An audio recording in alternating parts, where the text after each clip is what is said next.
Salam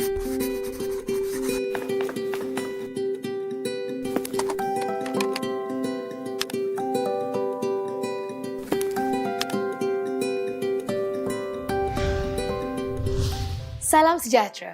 Adakah anda masih ingat bagaimana menulis rumusan bagi sesebuah petikan?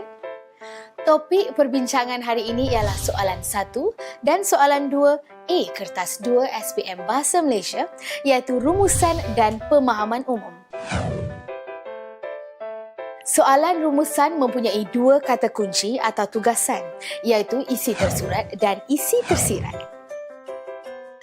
30 markah akan diberikan untuk bahagian rumusan dan 9 markah untuk pemahaman umum. Wah, banyak. Kita kena pastikan yang kita dapat markah yang tinggi untuk bahagian ini. Untuk mendapatkan markah cemerlang, lazimnya kita mesti mengenal pasti sekurang-kurangnya 6 isi tersurat yang terdapat dalam petikan dan memberikan 2 isi tersirat dengan menggunakan ayat sendiri. Rumusan perlu ditulis tidak melebihi 120 patah perkataan. Jangan lebih. Untuk penulisan rumusan yang baik, kita perlu beri perhatian kepada 4 elemen. Pendahuluan, isi tersurat iaitu kata kunci pertama, isi tersirat iaitu kata kunci kedua dan penutupan. Jom kita buat latihan. Latihan 1. Baca petikan di bawah dengan teliti, kemudian tulis satu rumusan tentang punca-punca kemerosotan, pencapaian akademik murid dan peranan ibu bapa untuk mengatasi masalah ini. Panjang rumusan anda hendaklah tidak melebihi 120 patah perkataan. Menurut Kesatuan Perkhidmatan Perguruan Kebangsaan KPPK, pada tahun 2006, terdapat 2.66% murid sekolah menengah dan 4.87% murid sekolah rendah yang buta huruf. Masalah ini harus ditangani segera agar tidak menular sehingga dapat menggugat perkembangan dan pembangunan modal insan di negara kita. Permasalahan ini sering dikaitkan dengan sikap murid yang tidak berminat untuk belajar. Bagi mereka, pengalaman akan menentukan hala tuju mereka nanti. Akibatnya, komitmen mereka terhadap pelajaran akan terjejas. Kegiatan jenayah dalam kalangan murid turut mempengaruhi permasalahan yang berlaku ini. Menurut statistik pihak polis, sehingga bulan Mei 2005, 605 daripada 1,048 orang murid yang ditangkap terlibat dengan salah laku jenayah.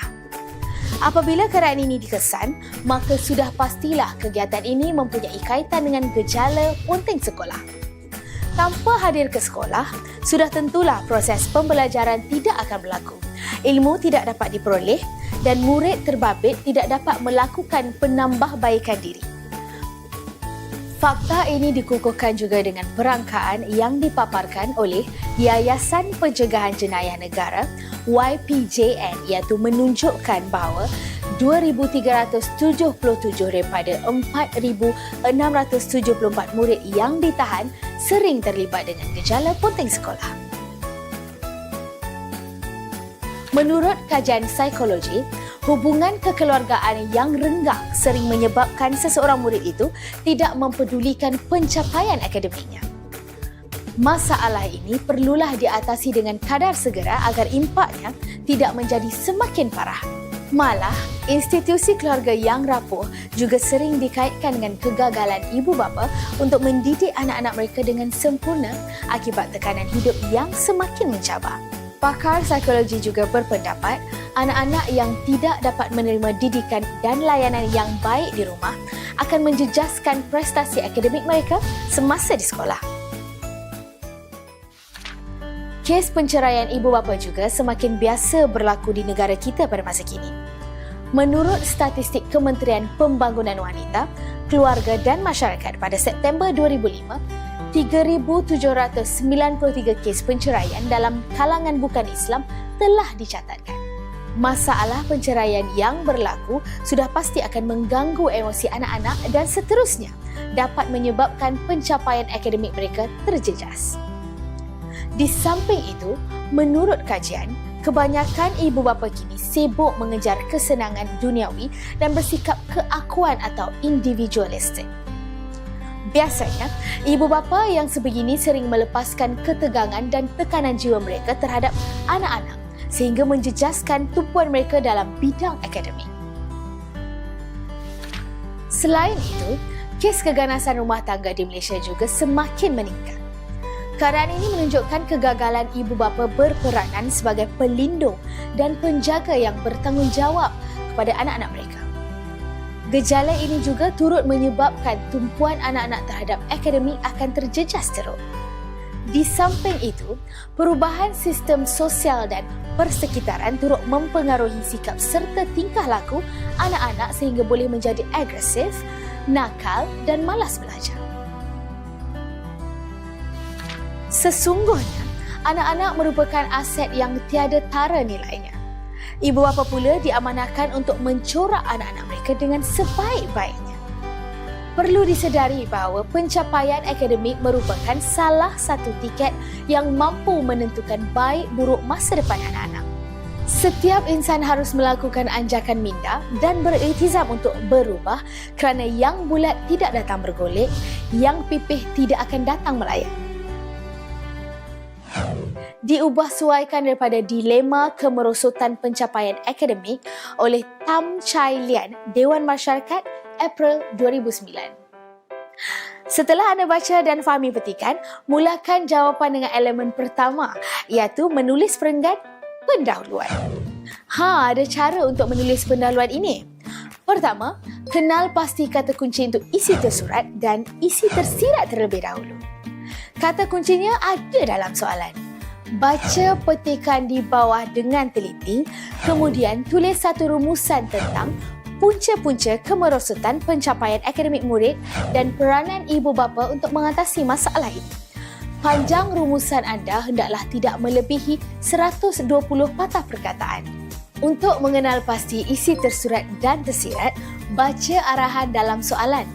Kata kunci pertama ialah isi tersurat, manakala kata kunci kedua ialah isi tersirat. Dalam soalan ini, isi tersurat ialah punca-punca kemerosotan pencapaian akademik murid, manakala isi tersirat ialah peranan ibu bapa untuk mengatasi masalah ini. Begitulah caranya kita mencari isi tersurat dan tersirat dalam petikan. Untuk menulis pendahuluan, hanya kata fokus isi tersurat sahaja yang mesti diubah kepada perkataan yang sinonim dan ditambah dengan latar masa atau latar masyarakat. Baiklah, kata kunci punca-punca juga bersinonim dengan kata faktor-faktor atau sebab-sebab. Jadi, anda boleh menulis pendahuluan sebegini. Jom kita lihat isi-isi tersurat yang telah dikenal pasti. Sikap murid yang tidak minat belajar. Kegiatan jenayah dalam kalangan murid turut mempengaruhi permasalahan yang berlaku. Gejala ponting sekolah dalam kalangan murid. Hubungan kekeluargaan yang renggang sering menyebabkan seseorang murid itu tidak mempedulikan pencapaian akademiknya. Kegagalan ibu bapa untuk mendidik anak-anak mereka dengan sempurna akibat tekanan hidup yang semakin mencabar. Masalah penceraian yang berlaku sudah pasti akan mengganggu emosi anak-anak dan seterusnya dapat menyebabkan pencapaian akademik mereka terjejas. Kebanyakan ibu bapa kini sibuk mengejar kesenangan duniawi dan bersikap keakuan atau individualistik. Kegagalan ibu bapa berperanan sebagai pelindung dan penjaga yang bertanggungjawab kepada anak-anak mereka. Perubahan sistem sosial dan persekitaran turut mempengaruhi sikap serta tingkah laku anak-anak sehingga boleh menjadi agresif, nakal dan malas belajar. Dengan isi tersurat yang dikenal pasti, pilih 6 isi sahaja untuk kita menulis perenggan pertama. Gunakan penanda wacana yang ringkas tetapi tepat supaya dapat menjimatkan jumlah patah perkataan. Anda perlu merancang, membuat ketetapan dalam minda untuk menggunakan penanda wacana. Rancangkan penggunaan penanda wacana yang sesuai untuk menulis isi atau menggabungkan isi yang telah dikenal pasti. Hal ini dapat menjimatkan masa untuk berfikir. Contohnya seperti ini. Cadangan, isi 1 dan 2. Dan isi 3 selain itu. Isi 4 seterusnya. Isi 5, di samping itu. Isi 6 juga merupakan. Antara sebab kemerosotan pencapaian akademik ialah sikap murid yang tidak minat untuk belajar dan juga kegiatan jenayah yang berlaku dalam kalangan murid. Selain itu, gejala punting sekolah dalam kalangan murid. Seterusnya, hubungan kekeluargaan yang renggang. Di samping itu, kegagalan ibu bapa untuk mendidik anak-anak mereka dengan sempurna akibat tekanan hidup yang semakin mencabar. Masalah penceraian yang berlaku juga turut mengganggu emosi anak-anak sehingga menjejaskan prestasi akademik mereka. Sekarang kita tulis elemen ketiga iaitu isi tersirat pula.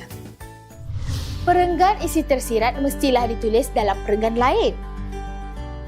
Kata fokus untuk isi tersirat dalam petikan iaitu peranan ibu bapa untuk mengatasi masalah ini. Gunakan penanda wacana atau kata seni yang ringkas dan tepat.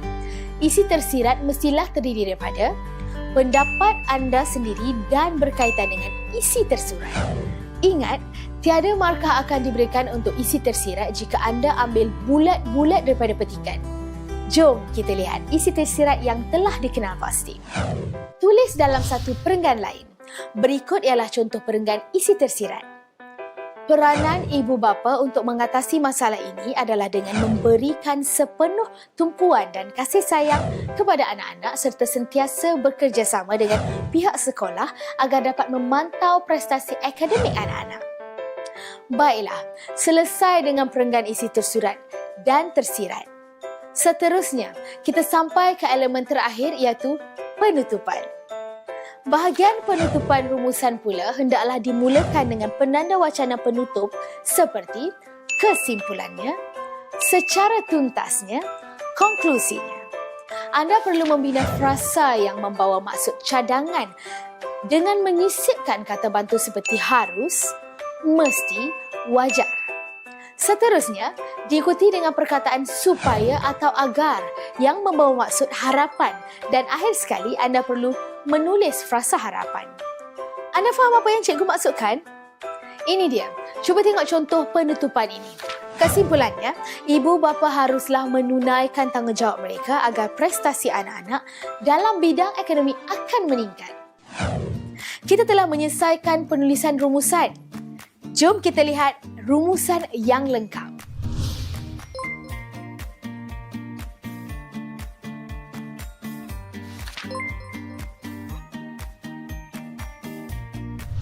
Baiklah semua, tarik nafas dalam-dalam dan hembus. Tenangkan fikiran. Selepas ini, kita terus dengan soalan pemahaman pula. 3 soalan akan dikemukakan dalam bahagian ini iaitu memberi maksud rangkai kata atau perkataan, menjawab pemahaman berdasarkan petikan dan soalan kemahiran berfikir. Sudah bersedia semua? Jom kita mulakan. Berdasarkan petikan rumusan, jawab soalan-soalan yang berikutnya dengan menggunakan ayat sendiri. Nyatakan maksud rangkai kata agar impaknya tidak menjadi semakin parah. 2 markah. Untuk soalan pertama iaitu maksud rangkai kata, hanya gantikan rangkai kata dengan perkataan sinonim dan bukan huraian. Hanya 2 markah diperuntukkan, jadi anda tidak perlu beri huraian yang panjang lebar. Agar bermaksud supaya. Impaknya bermaksud kesannya. Tidak menjadi semakin parah bermaksud tidak ketara. Jawapan, maksud rangkai kata tersebut adalah supaya kesannya tidak ketara. Jadi kita ke soalan kedua. Apakah kesan daripada gejala ponting dalam kalangan murid? 3 markah. Untuk soalan kedua, jawapannya sepatutnya ada dalam petikan. Jawapan bagi soalan ini ada dalam perenggan kedua dalam petikan rumusan. Cuba tengok. Jawapannya terdapat dalam petikan rumusan. Murid mudah terjebak dengan salah laku jenayah. Proses pembelajaran tidak akan berlaku. Ilmu tidak dapat diperoleh. Murid terbabit tidak dapat melakukan penambahbaikan diri. Ingat, tulis jawapan dalam ayat lengkap. Kesan daripada gejala ponting ialah murid mudah terjebak dengan salah laku jenayah dan proses pembelajaran tidak akan berlaku. Seterusnya, ilmu juga tidak dapat diperoleh. Selain itu, murid terbabit tidak dapat melakukan penambahbaikan diri. Jom ke soalan ketiga. Pada pendapat anda, apakah cara-cara untuk membantu murid meningkatkan kecemerlangan diri selain pencapaian akademik? Okey, ini ialah soalan kemahiran berfikir. Jawapan tidak ada dalam petikan. Anda perlu memberi pendapat sendiri. Ingat, jawapan anda perlulah matang dan logik atau rasional. Jangan putus asa, berikan jawapan sebanyak mungkin. Pastikan tiada kesalahan tata bahasa dan ejaan. Sudah bersedia untuk melihat contoh jawapan? Jawapan: mengamalkan nilai-nilai agama dan moral, melengkapkan diri dengan pelbagai kemahiran teknikal, memelihara tata susila dan adat resam, memantapkan sasiah dan disiplin diri. Jawapan penuh. Pada pendapat saya, antara cara lain untuk meningkatkan kecemerlangan diri murid adalah dengan mengamalkan nilai-nilai agama serta moral dan melengkapkan diri dengan pelbagai kemahiran teknikal. Murid juga perlu memelihara tata susila dan adat resam serta memantapkan sasiah dan disiplin diri. Kenalah tulis jawapan dengan ayat yang lengkap. Pastikan setiap isi disambungkan dengan menggunakan penanda wacana atau kata hubung yang bersesuaian supaya ayat anda lebih gramatis. Sekian, selamat mengulang kaji.